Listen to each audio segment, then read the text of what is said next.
As I mentioned in the previous video, the logistic regression, it's hard to know how good a fit is, especially when you have AIC as your measure. It's not tangible. So now let's think about how we can make predictions from our logistic regression. Once again, we read in our data. And like before, I create my variable and I build my model. And I do a regression, a simple logistic regression predicting sex by height. As we saw, it was significant, and we had a lower AIC than the null, and it's quite close to the residual deviance, so perfect. And so what does the actual model give us? If we use the command predict, put the model in and put the first line of data, it'll give you a first prediction, the first prediction thing. It'll give you a value of 0.7. So given the data on row 1, what's the likelihood of them being male or female? 0.7, yeah? So being male, yeah? So what does that mean? Does that mean they're male or female? No, it's 70% chance. So what you want to do is now think about that. If it's 0.7, it's above 50-50, so say that's more than likely a male. If it's below 0.5, you'll say female. And so now we're making the assumption that there's 50-50 because there's equal male females, and you have to make a prediction, is it below or above? And then you categorize it. So what you can do is all the predictions. So you put in all the original data with the model, and it will give you a list of p-values, probabilities of being male or female.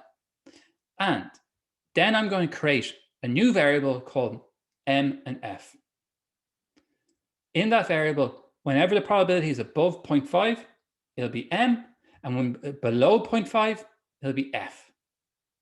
And from that, I can compare the observed male-female and the predicted male-female. That's what that is.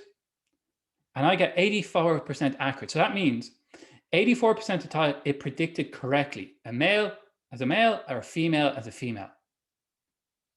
26% of the time it did not predict it correctly. Now, another way of doing this, and this is the beginning of cross-validation, is why don't I make a model from 1,000 data points?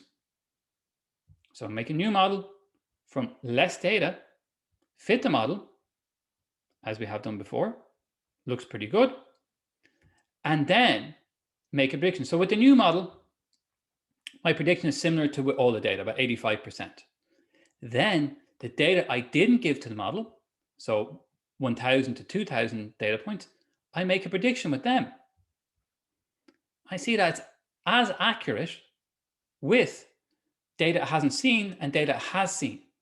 So that's a good model. It's consistent between data it's seen and data it hasn't seen. So this is it's called leave one out, or in this case, leave half out.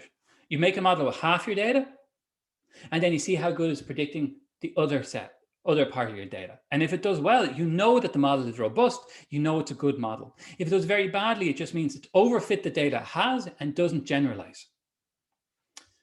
What's a bad prediction is always important to know. Let's predict age by height.